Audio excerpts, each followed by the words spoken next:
End gold buyers, మీ కష్టాల్లో నమ్మకమైన మీ ఆత్మీయ నేస్తం.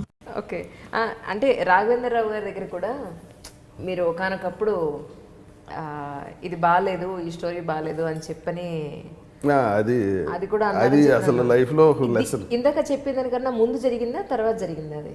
ఏది ఈ రాఘవేంద్రరావు గారి సిచ్యువేషన్ ఇందాక చెప్పిందంటే ఇందాక కూడా ఆయన రవికుమార్ గారి చిరంజీవి గారి సినిమాకి చిరంజీవి గారి ఇది జరిగింది చాలా రోజుల తర్వాత జరిగింది. అదా? ఓకే, అదే నేను రవితేజ్ డేట్లు చూసేవాడిని, అన్నయ్య దగ్గర ఉన్నప్పుడు చూసేవాడిని కాదు. అదంటే రవితేజ్ డేట్లు చూసాగానే ఇటు బిజీ కథనగానే కథ బాగాలేదు సార్, ఆల్రెడీ చూసుంటారు ఇంటర్వ్యూలో. అదే అందుకే అడుగుతున్నాను. అవును, అయితే ఆఫీసర్ రమ్మంటారు, వెళ్తే అరే నీకు వినగానే తెలిసిపోద్దా. నేను షాక్, ఫస్ట్ టైం నన్ను ఎవరు అలా అడగలే. అల్లరమూడి సినిమా చూసా, అదే రాజశేఖర్ గారు ఉంది, ఆ కథ ఏంటారు నువ్వు చెప్పాను, చెప్పా. ఈ కథ నేను చెప్తే నువ్వు ఓకే చేస్తాను. అదే ఉంది సార్, రాజశేఖర్ గారి సినిమాకి ఎలా అంటే ఒక డైరెక్టర్ మైండ్లో ఏముందో నీకు ఎలా తెలుసు. ఒక్కో డైరెక్టర్ ఒకలా ట్రీట్ చేస్తాడు. ఆడు చెప్పింది నువ్వు బ్రెయిన్లో డైరెక్షన్ చేసేసి బాగాలేదని ఎలా చెప్తావు. సరేరా, ఇవాళ నుంచి నాకు వచ్చిన కథలని నీకు చెప్తా, నువ్వు ఓకే అని కథ చేస్తా. ఫ్లాప్ అయిందనుకో, ఆ రోజు నుంచి నేను కథను వేరే రకంగా వింటాం, కథలాగా వింటాం మొదలుపెట్టా, డైరెక్షన్ లాగా. అసలు అది ఎక్స్ట్రాడినరీ అండి. నేను అందరికీ చెప్తుంటా, నాకు కథ చెప్పడానికి వచ్చినా చెప్తుంటాను, నన్ను ఇలా దిక్తారు రాఘవేంద్ర.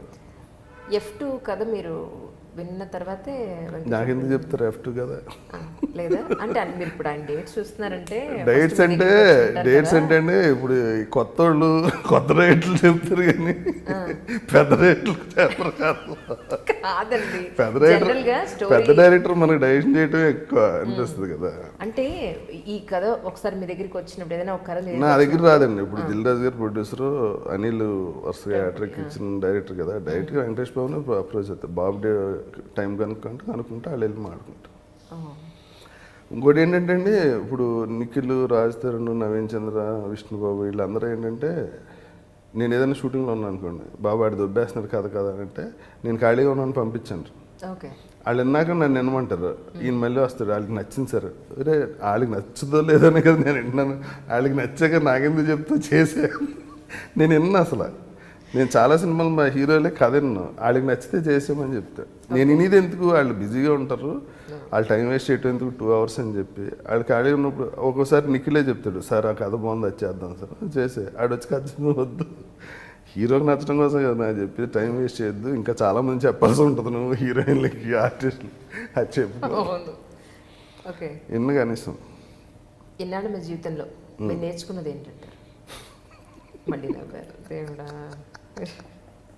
ఎందుకు అవుతారండి మీరు అడుగుతుంటాను, చెప్పండి ఏం నేర్చుకున్నారు. అంటే నేర్చుకోవడం అండి, ఇదేమన్నా డిగ్రీ చదువుకోవటం కాదు కదా.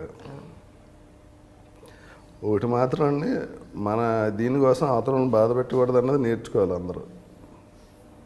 నేను ఇంకా నేర్చుకోలేదు, ఊరికే చెబుతున్నా.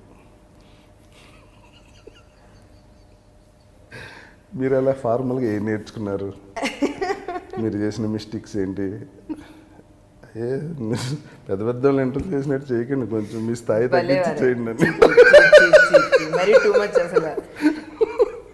నేను ఒక ఇంటర్వ్యూలో చూసాను సార్, రవితేజకి మీరు కాళ్ళు కడిగి నేను పెళ్లి చేశాను అని చెప్పని, అంటే అమ్మాయి పేరెంట్స్ ఉంటారు అంటే మీరు చేయడానికి కాదండి, అది మా రిలేషన్ నుంచే చేసాం.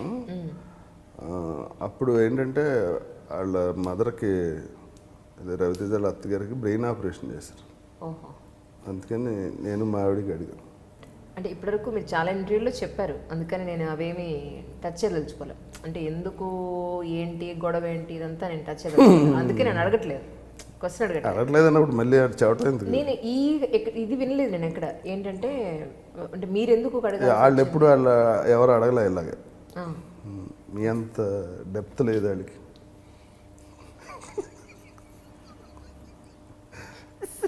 అయ్యో డైమండ్స్ అన్నీ ఆయన లోపల పెట్టాను, మీరు దాని నుంచి డైమండ్స్ అంటున్నారు కదా, అందుకని లోపల పెట్టాను నేను. మీరు మంచిలు తీసుకోండి, మంచిలు తాగుతారా? మీరు తాగండి. కాఫీ నచ్చలేదా మీకు? సీరియస్లీ పెట్టేసే కదా అక్కడ. అవును, అదే అందుకే అంటున్నా. నచ్చకపోతే మొమ్మటం కోసం ఏ పని చేయండి.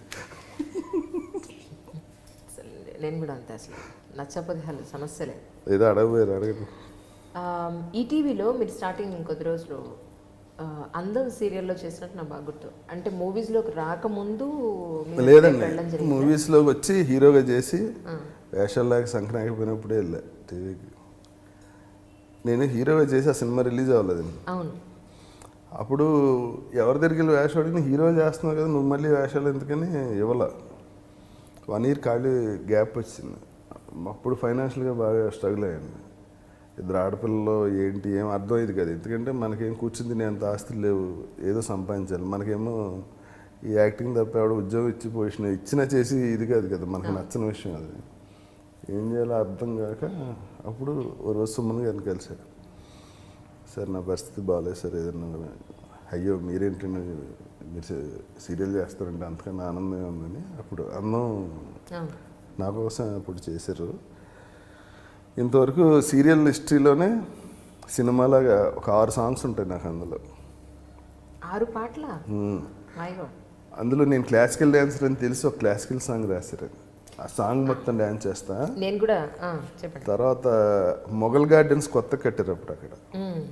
11 nights 12 generatorsతో సాంగ్ షూట్ చేశారు. షాక్ అయిపోయింది నేను అసలు. అప్పుడు మంచి స్టార్ లైఫ్ లే టీవీకి అంత అంటే నాకు సినిమాలో ఎప్పుడు ఎవరందరూ రిచ్గా చేయలేదు. అది కంటిన్యూస్గా వస్తుండే టీవీలో యాడ్ కింద.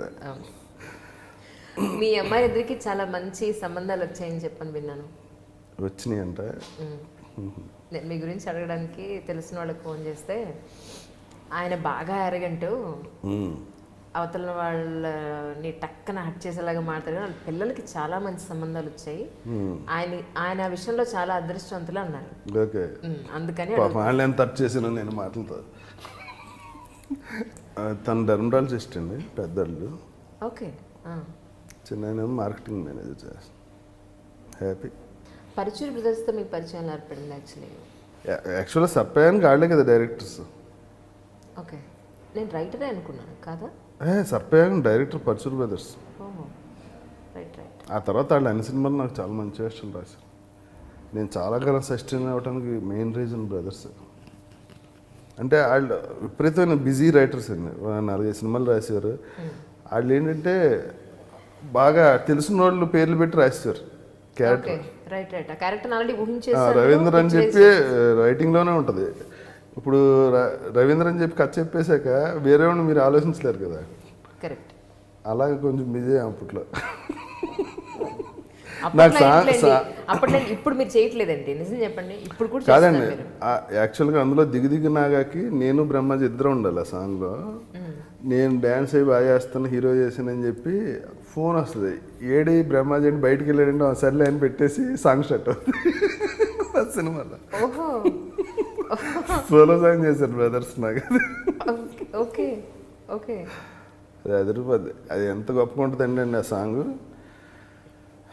రోజా గారిని హీరోయిన్గా పెట్టుకోవడం కోసం చిరంజీవి గారు ఆ సినిమా చూసి వాణి విశ్వనాథ్ని పెట్టుకున్నారు సినిమాలో హీరోయిన్గా. ఓకే.